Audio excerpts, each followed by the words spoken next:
We are recording once again. Welcome to the third episode of Drumming in the Trenches podcast. I am Bryan, and Ari is stuck at work, but fear not. I made a little. This is Ari. It's going to be Ari for this episode, but I get to do this by myself. But that's okay because one of my dearest friends in the music industry is our guest this month. He is the drummer for Elsie Binx, as well as I guess we can call you the resident studio drummer at the Sound Shop, Mr. Darin Curtis. Welcome to the show. Why, thank you, sir. It's a pleasure to be here. My pleasure indeed. Yeah, I was just on your podcast last month, I believe it was. That was really fun. Slightly more on the nerdy side of things, as far as it's a little bit less about, all those other people that get to play the stringed instruments. It's about us. This is about us, It's always about us, my friend. Well, we make the most noise. That's for damn sure. So yeah, that's actually a good place to start. Tell me about the podcast, because I feel I remember that Ari and I were talking about starting this podcast around the same time that you launched yours, and I feel like it was kind of one of those like two of the same sparks going off and at the same time sort of thing. Why did you decide to do that, other than the lack of anything to do in 2020 as far as shows are concerned? It seems to be a common theme amongst a lot of sort of musicians right now that aren't getting out on the stage. I think there seems to be a lot of different podcasts popping up and different scenarios like that popping up. For me, I think it was, I know a lot of, different musicians and different artists, especially being, from now living in both countries. And I feel like I could bring a lot of exposure to, to people that may not have seen them before. So for me, it was more of a sense of, I kind of want to still stay relevant in the music business, in music, especially original music, and the fact that I was able to sort of transition that by having this show that Bands Across the Water that shows different bands from both countries that you may not have heard of before. So that was what it was for me, and highlighting, of course, original music was the number one important part. So yeah. Well, and you had the bass player for Tantric on. I think it was the episode right after mine, which I tell you what, that's a hell of a way to follow my episode. That was by having somebody that actually is somebody in the music industry. That was I caught a little bit of that, and that was actually really cool. I was like, oh shit, he's got Tantric on there. Yeah, that was Jaron Gulino, and as a matter of fact, they just hit the road today and started their tour right now. Their first show was last night, I believe. So yeah, it was cool of him to offer up his his time to be on the show, and I appreciated it very much, and I think he had as much fun as I did. So it turned out to be a good show, But yeah, I mean, and this week I have Angelo Coppola from the Lows, and then the following week after that I have Johnny Rabb, who's the drummer for Collective Soul. So I'm looking forward to having him 2 Sundays from now. Yeah, that's definitely one of the bands that I should have known before my dad told me about them. Like, I always seem like I'm the one that's introducing him to the newer music, and he beat me to it. I mean, I know Collective Soul was popular when I was a little bit younger. I was born in '92, but at least I should at least known a little bit, But there's a good chance that I was probably playing in some bar in Canada in 1992 covering Gel from Collective Soul or something like that. If it was out by that year, I'm not sure. I don't know when it came out. It's all full circle now. Now you're interviewing the drummer for the band. That's a good transition, though, to speak more specifically about you. When and how did you get into start playing drums? Like, who were your big influences early on, and what made you want to pick up the sticks? That's a really good question, because that goes back like a long time ago for me. And I was 3 years old, 4 years old, all like enticed by my grandmother's organ and her piano, and I would constantly be beating on these things like they're the percussive instruments that they are.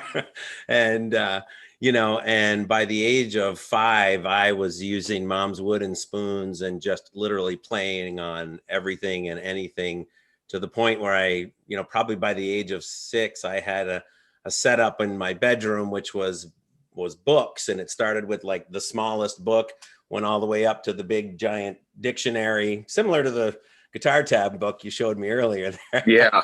And it made the deepest thud. And that sort of became my little drum set that I would play on at 6 years old, just, bashing on stuff, but it's just like, I remember at 5 years old, in kindergarten, playing on the snare drum in the little music room that they had with the recorders and the ukuleles, and yeah, it was just, I don't know what really sort of sparked it for me. It's just sort of a thing that I've kind of always had. I imagine I came out kicking and screaming when I was a baby. So I don't know. Yeah, that's just something that I can't really put a definitive, this is what made me want to do that, Well, some people are definitely born with that innate rhythm. I mean, my parents literally tried to get me to play any other instrument than the drums, but it just, it always kind of comes back around. And I know that, I finally picked up guitar and I did some stuff on my EP, and I picked up bass as a secondary instrument. I know you could play, from the sounds of it, you and Phil could probably play every instrument known to mankind between the two of you. You guys are both ridiculously multi-talented, and I was definitely blessed to have you both help me out, because I know it wouldn't, you and Phil and Kevin probably pulled the best out of me, and it wouldn't have sounded near as good.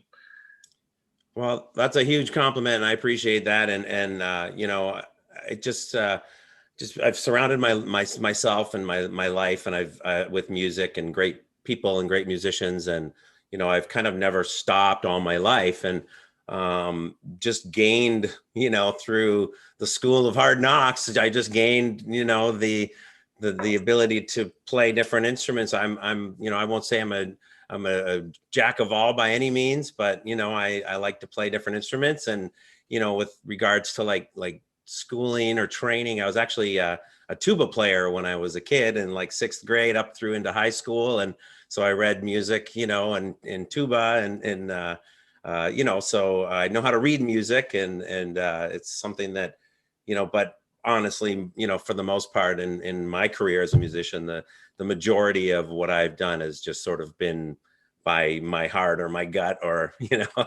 created, not necessarily from something else that, from sheet music. It was more or less just me creating stuff on my own. So, yeah, but yeah, it's great. Thank you.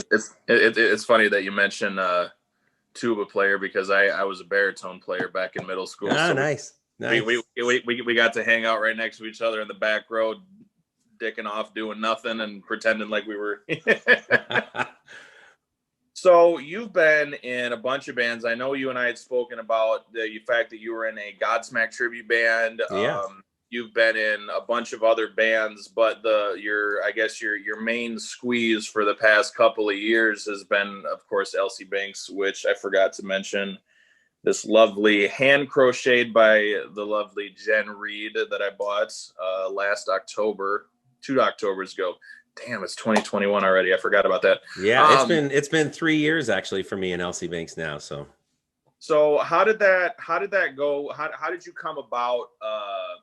How did you hear about them? What was the audition process like? I know that there's a fun story about braving some inclement weather just to get to the audition. Why don't you tell everybody about that?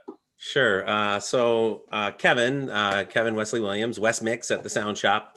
Yeah, he's the man. Him and I sort of knew each other a few years prior to me actually auditioning and joining Elsie Binx. In one of the bands I was in, an 80s tribute band called 80s Inc. I was looking for a guy to do some production for me at a show, and I had got, through a mutual friend, I had got Kevin's name and number, and I reached out to him, and he wasn't available. And a year later, I saw him at an outdoor show somewhere mixing a band, and I was like, hey, that looks like that Kevin guy. So I went over and introduced myself, and he remembered who I was, and we exchanged cell phone numbers at that point. And I think it was a Facebook message the first time I reached out to him. So yeah, and then it was literally another year later that he sent me a message and on Facebook, and he had said, "Hey, Darin, if you or anyone that you know is interested in auditioning for Elsie Binx, we're looking for a drummer." And so I kind of didn't really. I mean, I had seen the name and I had knew a little bit about it, but I didn't know a whole lot, and so I sort of dug my heels in and really kind of got a taste of what they were about, and I liked everything that I saw, and I understand that committing to something like that is a big commitment, and I didn't want to come in half ready to go, and when a band like that needs to have someone who's fully committed. So I took it seriously. I took the audition seriously. I took the whole process seriously. There was a major snowstorm the night of the audition, and what would have probably been a 45-minute drive or so from where I used to live at the time in Livonia to where the studio is out in Macomb, turned into like a 2.5-hour drive. And it was a long process, but I made it there and I came in ready to go. And, the rest is sort of history 3 years later, as they say. So. And you've been, first of all, I don't think that if they had any doubts about your dedication, I think after that braving that snowstorm, I don't think anybody could have questioned you about that aspect. You've been in Elsie Binx for 3 years, but there's only one song on the EP, the acoustic EP, and then one recorded song out right now that specifically has you playing on it. Is that correct? There's 2 singles out. That's Mean Girls and Everything About It, which was actually the very first song that I did with Elsie Binx, was Everything About It. They actually had that song tracked and ready to go, more or less. And when I came in, I kind of was like, hey, I'd love to, as the new drummer, when we introduced that we have a new drummer in the band, I'd love to, maybe release this new song with me playing the tracks. So that's what happened. I got in and of course I was learning all the songs, but specifically kind of honed in on that one so that we could re-record the drum tracks and get it mixed and get it out there. And that was sort of right around the early days of when I was sort of introduced as the drummer of the band, and then we released this song. So yeah, Mean Girls, Everything About It, those 2 were singles. Actually, I've got right here. Look at that. Just so happens to be. And you and I are prepared. Look at, there it is. Right? Yep, Mean Girls. And then of course I got that. On the show of the same, based on the movie of the same name. That's a cool postcard. Right.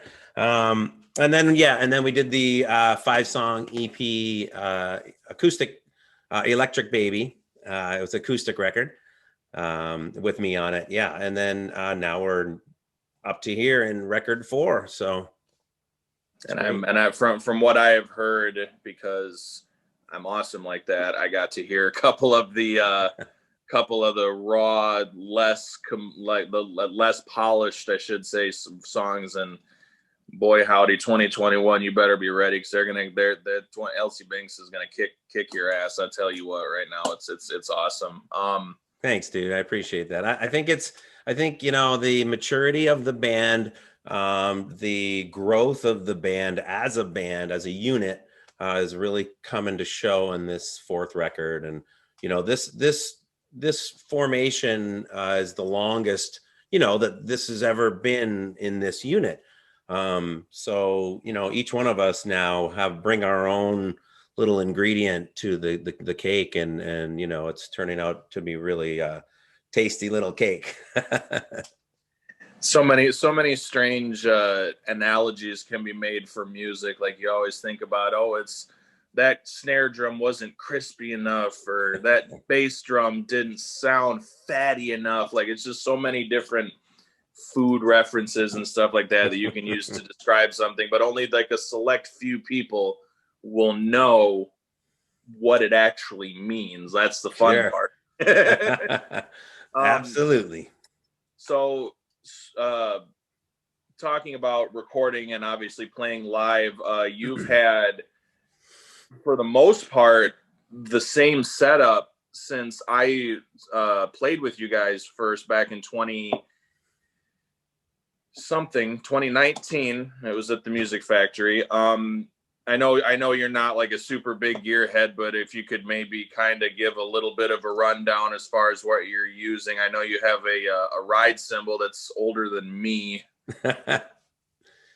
That is correct. Yes. Well, I have a Thai, Taye Thai set, Thai drums. I love it. It's a sort of I forget what model or what series or line or whatever it is, but it's sort of the smaller sizes. Like the kick drum is a 20, the first tom is a 10, the floor tom it's not even a floor tom really. It's a rack tom, really it's a mounted tom, but it's a 14. That's it for drums. And then I just kind of, that ride that, I'll never let that sucker go, I don't even know what brand it is. It's just got everything that I like about it in the application that I'm using it in. And it's been tried and true for me for a long time. So yeah. And then, the brass, as much as I love the brass, I have a love-hate relationship with it, because I love to hate it, because it's always one of those things that it's a revolving door. So so I mean, nothing too fancy, nothing too special. But I know you're the God, I can't, the lugs on the bass. Cool Claws. Yeah. Cool Claws. That's my buddy Rob McEachran, and he's from London, Ontario. His company is called Cool Claws. Yeah, he's got some cool drum accessories, I guess you will call them, cymbal toppers, and pretty cool stuff. So, and I know that I got you, and I know that I got you turned on to. Oh, yep. That's you know what, that model's actually not a whole lot smaller than your actual drum set. That's pretty. I don't know if there's any Cool Claws on that thing, but you get the idea. Yeah. Well, so speaking of cymbal toppers, I know that I had gotten you turned on to the no nuts cymbal sleeves. Yeah. I have a set of those on everything other than, of course, my hi-hats now. And they're great for on and off, quick and easy. And so, yeah, I threw a felt on the bottom. I found a perfect little felt that squeezes on there and it stays on and it doesn't come off. And so other than that, that's the way I've kind of modified them. I love the ease factor. I'm not endorsing their product by any means. I'm not paid to endorse their product by any means, but I do like it. It has some things that have changed. A cymbal doesn't quite roll. I think you and I may have talked about this before. Well, and you were talking about the felts after you had said something about that. I went down and put felts on all of my crash cymbal underneath the sleeves as well, and it does make a big difference. It does. Yeah, I found that they just don't quite roll as natural as I'm used to, I guess. I guess if I started with those, it would just be natural to me to have that. But once, I just put them on a drum set a year ago, so not natural at all by any means, other than I love the ease and all that stuff. The cymbal itself sort of had an awkward movement to it that the felt helped compensate a lot for that, but it's still not perfect. But it's what in this world is perfect. Take the good with the bad. Right. Well, you kind of already touched on the album that's coming out this year. What I guess as a whole, I guess I know that a lot of your answer is going to be dependent on obviously how much things get back to normal this year. But kind of what are your plans for 2021? What would you like to get accomplished? More than anything, I would love to see everyone, feeling safe. I'd love everyone to feel like going out to a show is safe and comfortable, and everyone just kind of, if in a perfect world, I'd love to see everybody just go back to the mindset of, I don't care that I'm rubbing elbows with this dude standing next to me or this girl next to me, or we're all singing. I got my arm around this person. We're all singing together. We're just having, that in a perfect world, I'd love to see it go back to that. Hopefully we can at least get to the point where we all feel safe enough to gather, in a room together and celebrate, music together. But with regards to the band, I would say, this record for me is kind of priority one right now. It's really important to me. I've taken a lot of you know, I don't want to say ownership in it, but I've spent a lot of time, Phil and I have spent a lot of time, especially together, in a lot of the pre-production stuff before we start the real tracking, you know, getting the songs, the structures, the little tweaks as much as we can, you know, in pre-production ready before we walk in to literally start tracking. So that's number one for me, is getting that album out. I would love to get back to doing shows again as soon as possible, but only if everyone is in the mindset of, I'm coming out to have a good time. I'm going to enjoy myself. I'm not going to worry. I'm not going to, you know, let's just, hopefully we can all get back to that at one point or another. But yeah, I'm not in a great big rush to get back on the stage. I've spent a lot of time on stages, and I love it there, and I'm good at it, and I enjoy being there. But fortunately, in my situation, you know, the studio and Elsie Binx and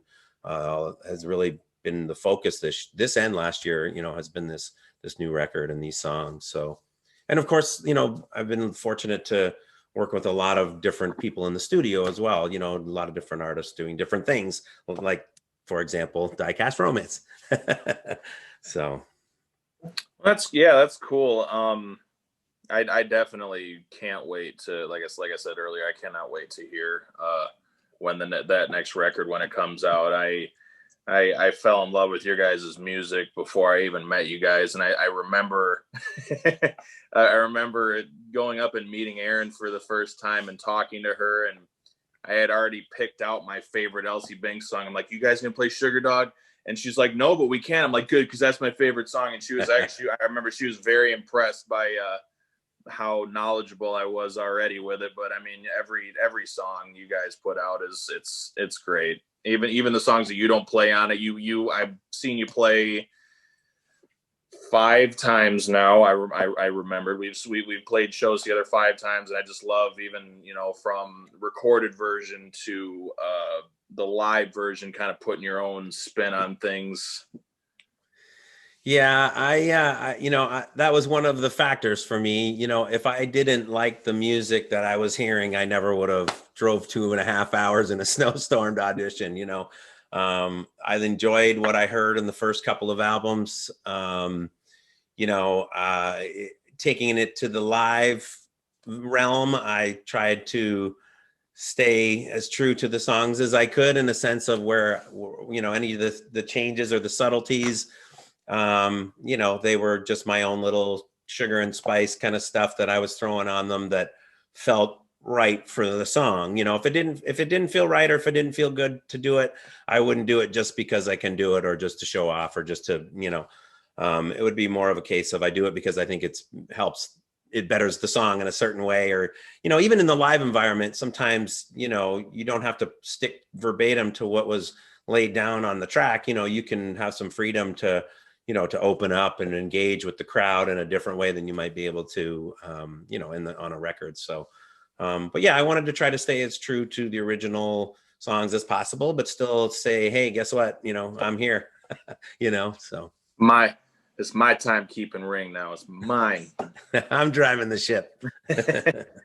Going back into the studio stuff, like I had said, you're playing on countless artist albums. I know you and Kev were doing a show, recording drums for somebody. What was it, in Nevada or somewhere way out west? It was in Pittsburgh, actually. Yeah, Pittsburgh. Oh, wrong direction. Yeah, but yeah. Mm-hmm. I've had a couple of friends, because, you know, I'm kind of starting to get into that realm too, as far as being a session musician.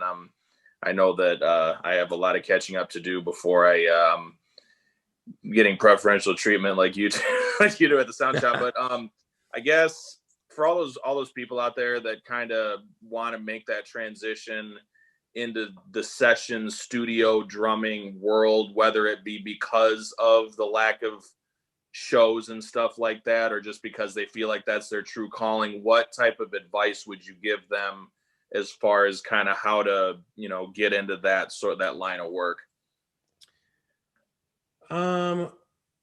You know, I guess the number one thing is, you know, you need to spend time with your instrument. You know, you have to, I couldn't tell you the countless thousands of hours that I've just spent, you know, with me and my drum set in a room with no one, no no audience, no video cameras, no live feeds, no nothing.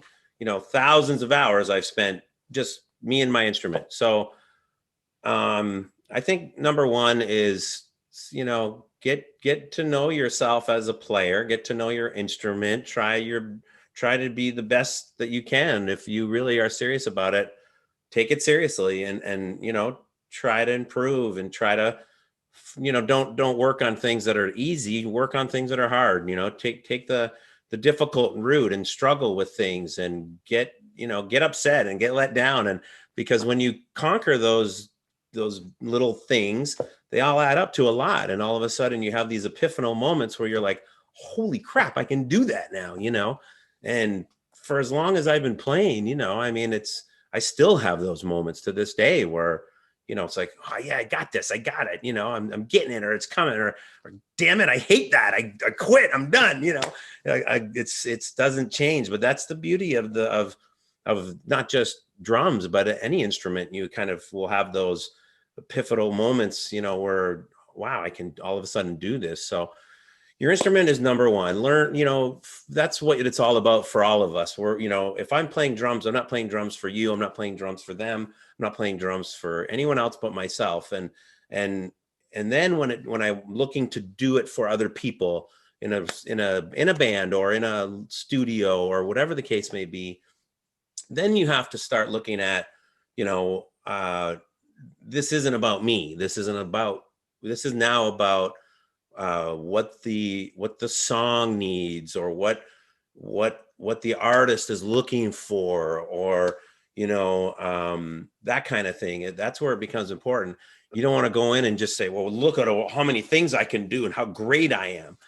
No, like you have to. So your experience as a drummer on your drums translates into, what does this song need, and what do I have in my little toolbox that I can pull out and I can throw into this song, and it's going to make it better, and if I can do that in any project that I'm involved in, if I can just open up my little toolbox and bring something that makes it just a little bit better, and that artist lights up and goes, oh my gosh, that's everything. So yeah, number one, spend time, and that way your toolbox just gets better and better and better, and focus on that stuff first, and then understand that when it gets to the next level like that, you're not there for look at how great I am. You're there for how great can I make this become, You turn into an employee in a certain sense. Like you got to realize that you don't get final say, and you gotta,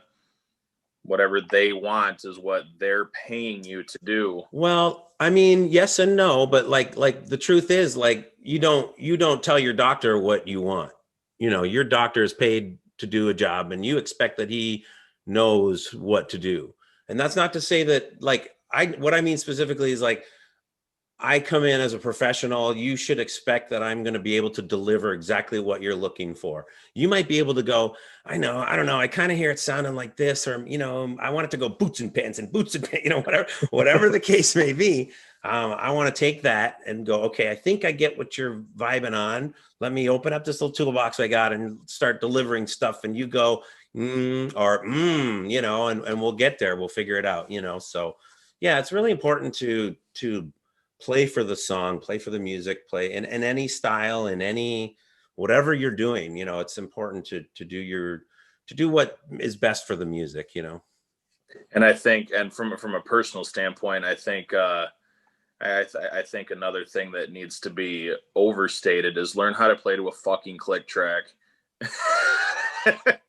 That's important. That's, even if you never go into the studio to track for anything ever in your life, as a timekeeper, as a drummer, it's important to be able to keep time. And it doesn't mean that you have to be a robot. It doesn't mean that you have to be perfect. It doesn't mean that, you can't play around and explore. It just keeps you honest. It just keeps you humble. It keeps you grounded. It says, this is where it's supposed to be. This is where you are. That's okay. You can dance around it a little bit for the feel of the song or whatever. But at the end of the day, it's just time ticking away. I mean, every second ticks away of your life. So it's just keeping time, keeping me honest.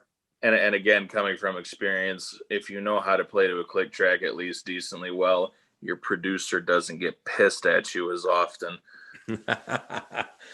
Well, Dad's mad. Dad's mad. Well, that may be true. I can find 1,000 massive hits that it's clear that they didn't play to a click track. Some of the greatest songs in the world, it's obvious that they didn't play to a click track.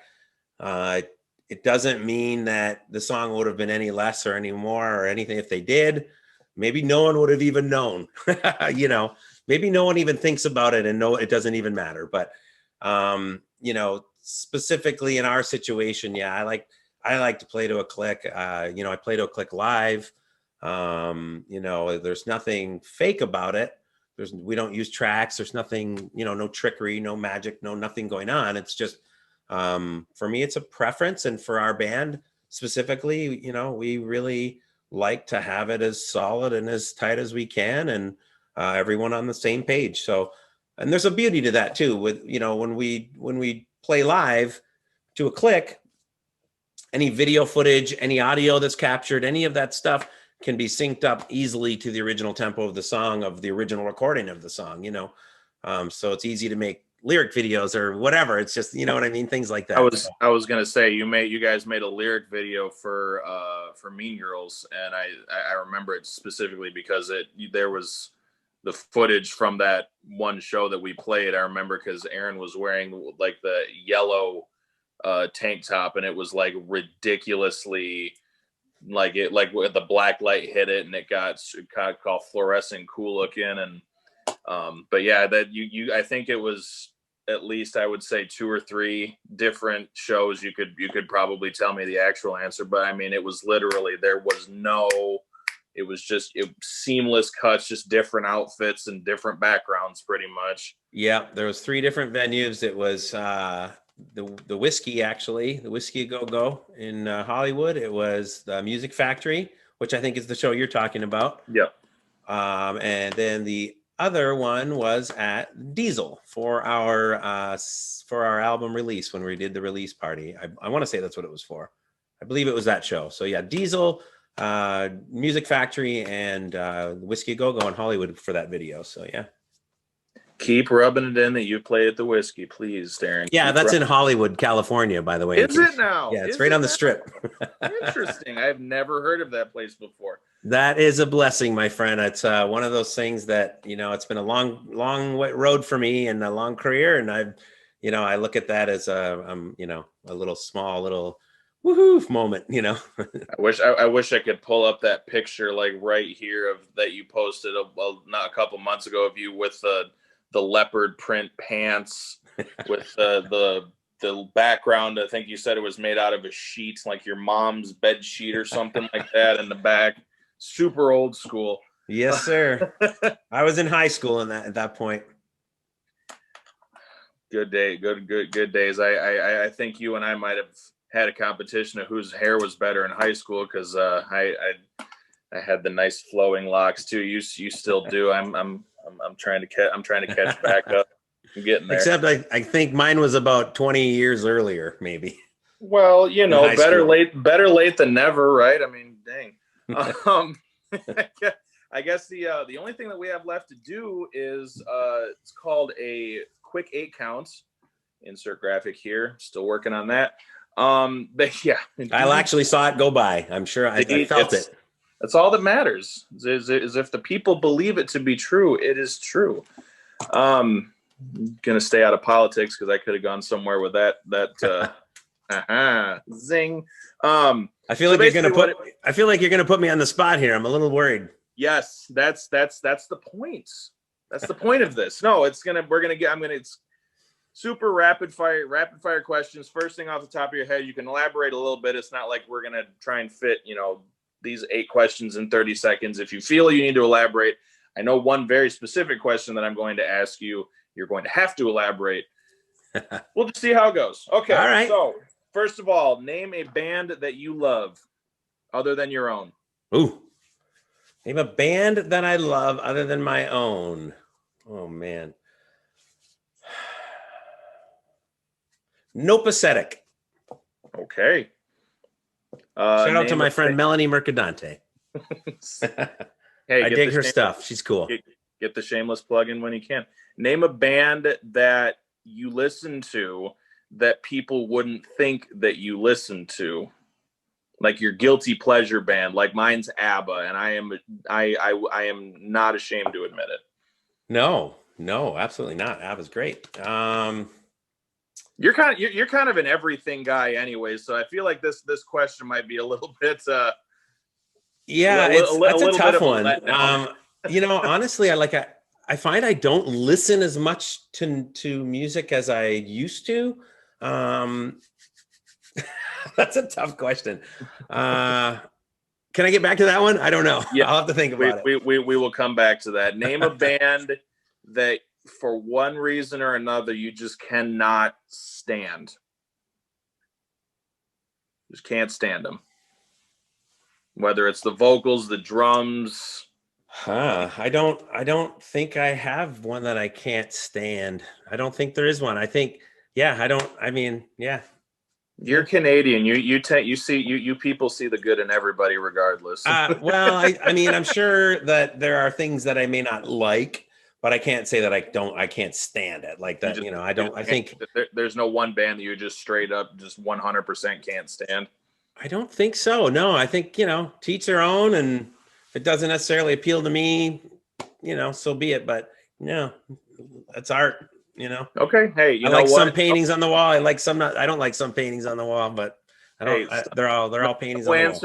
No answer is an answer, so that counts. We're gonna get a little self-reflective here. Give your younger self 3-word advice in 3 words about playing music. 3 words about playing music, or drumming, playing music, and anything along those lines. All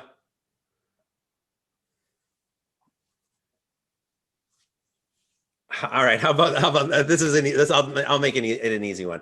I'll say, wear hearing protection. Yes. Say it louder for the people in the back that didn't listen to the advice. No, that is good advice that I wish more people would listen to. No pun intended, of course, but right. I really wish that more people would.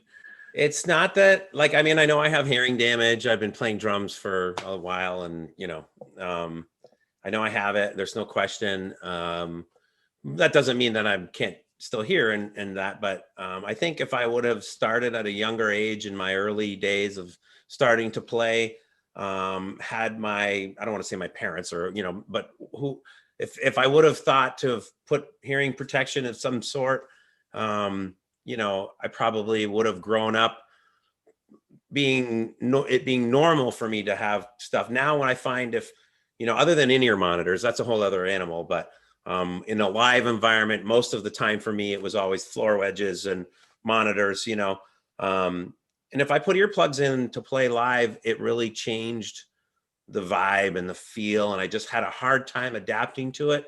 And I think if I was to have been brought up that way, it would have been normal and it never would have mattered to me at all. So thank goodness for in-ear monitors. That's all I have to say now. But I think that's, I'm a late adaptee to the in-ear monitors thing. One of my roadie got me a pair a couple of years ago for my birthday, and now I am spoiled to the point where I refuse to not wear in-ear monitors at the jargon of some of the sound techs at the smaller venues that I play, but I don't care. I love having them, especially having a click track. I need to have them. And then Absolutely. Fortunately having the ability, I have an iPad on stage and I can mix wirelessly. I'm blessed to be able to do it, but I can mix my own monitors right there from, my drum kit. So I literally have noise canceling earbuds, and then I mix everything in, every microphone, everything goes in, whether it's vocals or keyboards or drums or whatever, it's all in there. And it's at a nice, it's not super loud. The ear fatigue at the end of the night, I pull them out and it's like, wow, I can hear. Yeah. So, and it's really nice. Yeah, it sounds great. I love them. Tinnitus is not something to mess around with. I will say that, and I'm Huh? sure. Yeah, exactly. No, it's Saturday, Darin. Okay. Dream collaboration. Anybody in the world that you could play music with? Anybody at all? Other than Aaron, because you already play with her, and that's not fair. Boy, that's a tough question. I don't know.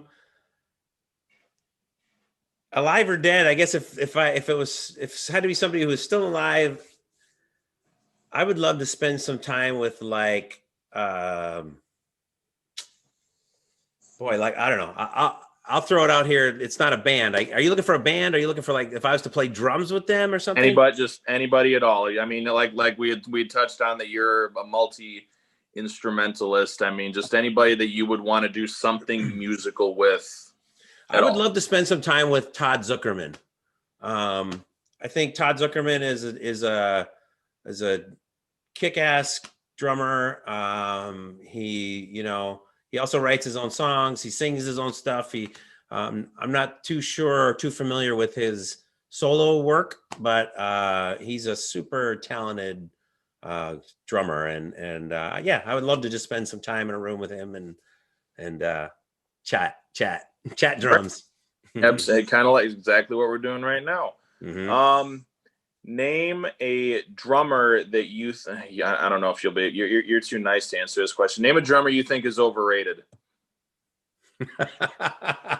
You're too nice. I'm putting you on a spot, and I don't think you're gonna be able. I don't think you can do it. Well, it's a horrible question, Brian. It's a horrible question because it's an honest question, sir. Well, I mean, I wouldn't be. I bet you I could tell you what most people would say, and quite honestly, my response to that is, I don't think that specific band would have been who they were without that specific drummer. And right. He did what he did with that band and for those songs in a perfect way that it put them where they are. And I just figured out who you're talking about, and that would have been my answer. And it's not. I'm not saying that he did. Some people think like Ringo Starr, for example, isn't a great drummer, and he's not like a great drummer. He's not like super whatever you consider to be a great drummer. I don't know. What's great? It's another personal opinion type of situation. Right. So Ringo Starr, what he did for the Beatles songs was like the perfect stuff. So I don't know. I think that everybody kind of fits in somehow, some way. We all just have our place. I'm almost appreciating these anti-answers more than if you were to honestly answer the questions the way they were intended. Like I'm okay with this at this point. Like I am honestly answering the questions. Well, but I mean, like I said, you're kind of taking it in a different way and kind of even like injecting some fatherly advice into this. Like, well, everybody fits the way that they're supposed to. It's well, what you got to do. This one will be very easy for you. Why is Neil Peart the greatest drummer ever? Why is he? Yeah. Other than being Canadian. Oh, well, that's what I was going to say. Aren't all Canadian drummers the greatest drummers ever?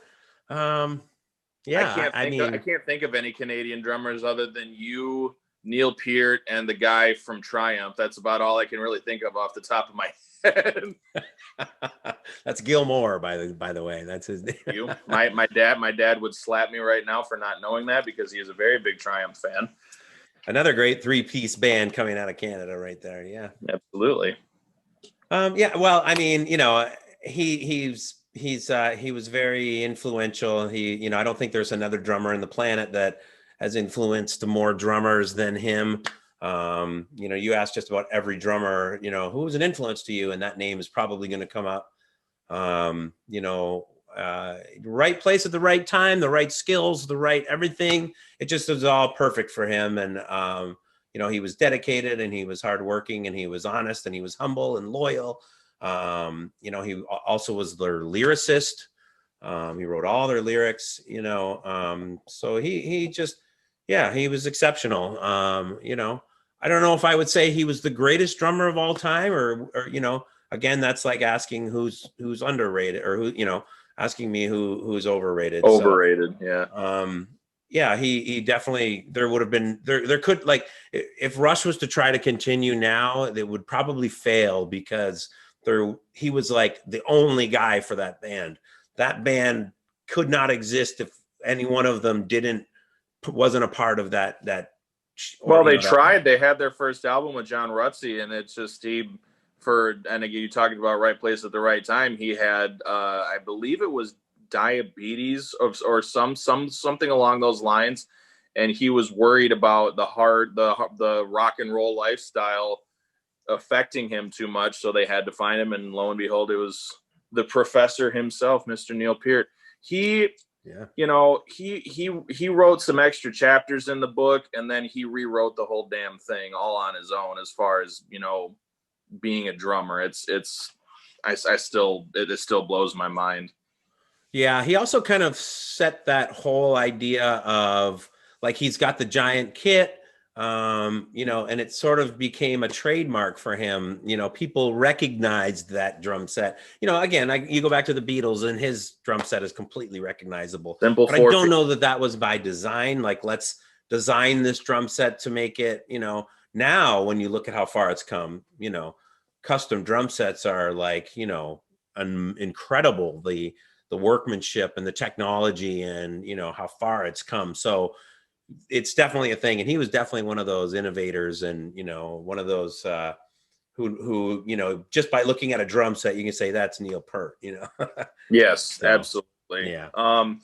And then, other than the one that you have to re-answer because you used your skip, Bare Naked Ladies. Okay. Hey, that's okay. Okay. Didn't see that coming, did you? You know what? And they're Canadian. So, I should have, but I didn't. I have some friends that have been working for them and with them for a long time now. And I've been lucky to kind of, hang out and go be backstage at shows. And I went to Nashville and got to be there, firsthand and hanging out. And that, when you get those experiences like that, it sort of brings you a little bit closer. There really are they're a lot of fun. They've been going at this for a long time. They've suffered some, internal stuff, and but they push through and they have great attitudes. They're just a fun band. They kind of don't take themselves too seriously. They put on a great show. They're very entertaining, and it's just, yeah. It's a different thing. It's a total different thing than like a giant concert with flamethrowers and lasers and pyros and all which is amazing, in itself, of course. But yeah, there's right. Yeah, exactly. Exactly. Yeah, my Kiss t-shirt. I was thinking like a band like Muse, for example. Like, I love Muse, they're amazing live, just an incredible show live. It's technology to the max, like stuff I've never seen before. It's just jaw dropping, and that's not what these guys are. They're about coming out, playing some songs, having some fun, putting on an entertaining, interactive show, and getting that sort of personal backstage experience and hanging out. And so their road manager and their guitar tech are old friends of mine. And, being able to get those experiences has just sort of brought me a little bit closer to them. So somewhat of a guilty pleasure, I guess. Well, as far as Bare Naked Ladies, there's really only one song that people could probably name off the top of their head. And the only reason why they know it is because one of the lyrics is Chinese chicken. So that's about all anybody would really know about the Bare Naked Ladies. Well, that's funny that you say that, because that wasn't the song that I thought you were going to go to, actually.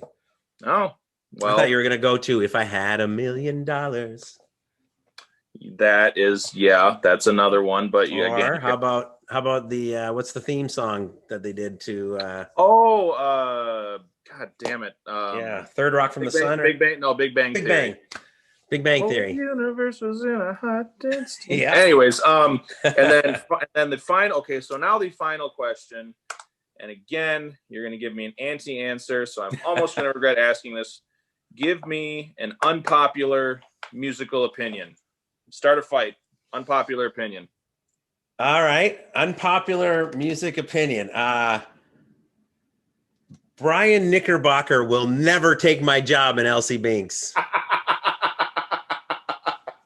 Dang it. Hey, I can dream, right? Just just for some context here, what had happened? See, what had happened was,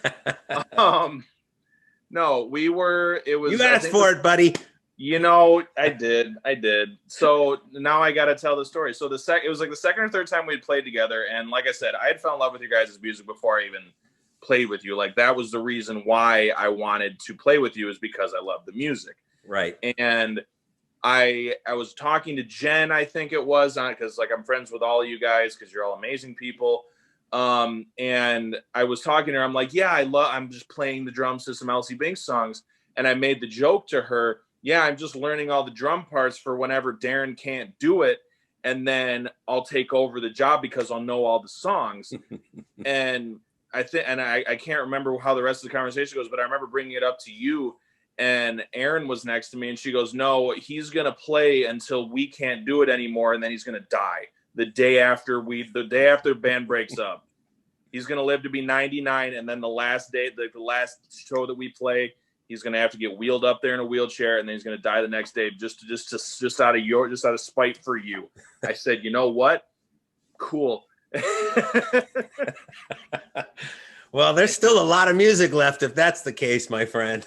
Hey, you know what? You're going to be in the Rock and Roll Hall of Fame, and I'll be like, I still want your job. Well, that would be nice. That sounds good. Just in general. I mean, hey, we both have some time to go, because I think the minimum is 25 years from the release of the first album, or however they do it now. They're letting rap groups in there. These damn people don't know what they're talking about. So I guess I don't have a lot of faith in that popularity contest. Yeah, the fact that God, who was Notorious B.I.G. got in over Motorhead and Judas Priest, which big huge Motorhead fan right here. Lemmy, again, rest in peace. I'd like to think Lemmy and Neil Peart are just getting into these super philosophical arguments in heaven right now. I'd love to hear that. So I guess just to close everything up, I guess just let you plug all of the social media, anything that you want to say, plug all that away, and we'll put a nice little bow on top of this cross-border podcast. Is this the first? Can we say you've officially gone international now?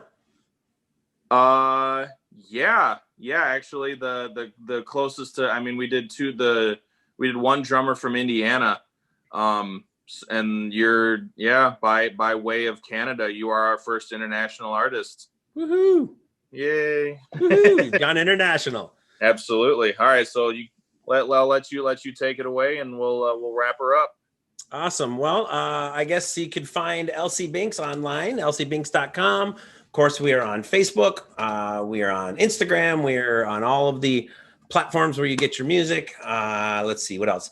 Twitch is another fun place where we do a lot of stuff right now. We have actually been recording pretty much our entire fourth record, all of the tracking. We have been doing like live on Twitch, which has been kind of fun.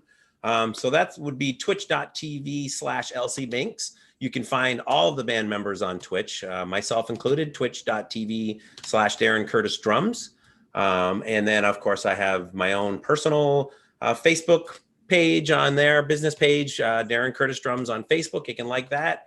I have a YouTube channel. I'm not quite sure what the link. It's probably some big, long YouTube link. But if you just search for Darin Curtis Drums, you should find it on YouTube.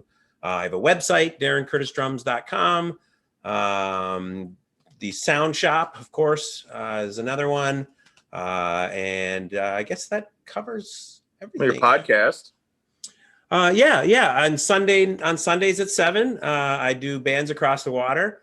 It's a podcast, video cast, a thing that I've put together. I'm going on to, I want to say episode 11 or 12 now.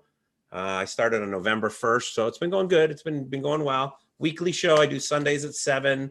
I stream on 3 different platforms. So on my Facebook page, on my YouTube channel, and on my Twitch channel as well. So Darin Curtis Drums for all of that. on Sundays at 7 for Bands Across the Water, or as I like to call it, BATWater. BATWater. I love that. I love it. Let me tell you what, I don't know if he was just trying to look pretty for me, but he had he had a very interesting shirt on, so it's almost even worth it to chime in the Santa one with the with the binoculars. That's right.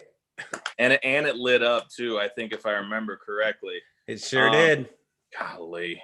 Well, look at you coming with the hat. I mean, well, I mean, you know, I gotta do my own promoting too, you know. Love it. Yeah, this was a breast cancer benefit show that we did, I remember, at the music factory.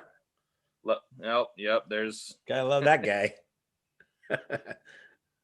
I bet there could be some jokes in there about wouldn't it be nice if all drummers had no mouths? That way all they would be able to do is just play their instrument. Well, I actually went and put, if you tune in, you'll see on the show that I actually did put mouths on these things. Well, you made a music video for the Diecast Romance cover, Don't Go Away Mad, with everybody singing and enjoying themselves. And then there's me with random pictures because I don't have my own pop figure, but I got Kiss ones and the Ultimate Warrior. That counts for something, right? I could have put you in there as the Ultimate Warrior or something. Yeah, but it's still in the box though. Oh well. Anyway, so for Ari, our little Canadian friend, I thought I would have had a chance to meet him tonight. Maybe you can be like, hey, since you didn't interview me, I can interview you on your podcast. You can kind of pseudo hold that over his head, even though I'm sure he'll say yes regardless. But that sounds good. For Ari, this has been the third episode of Drumming in the Trenches podcast, and join us next month. We have another great one for you. Thank you, Darin. It was a pleasure as always. I enjoyed talking to you. We always have some really fun, in-depth conversations, and it's always a pleasure to hang out with you. Thank you, man. Thanks for having me on the show, and keep up the good work. And my pleasure. All the best. Thanks, everybody. Peace. Yes. Stay safe, everybody.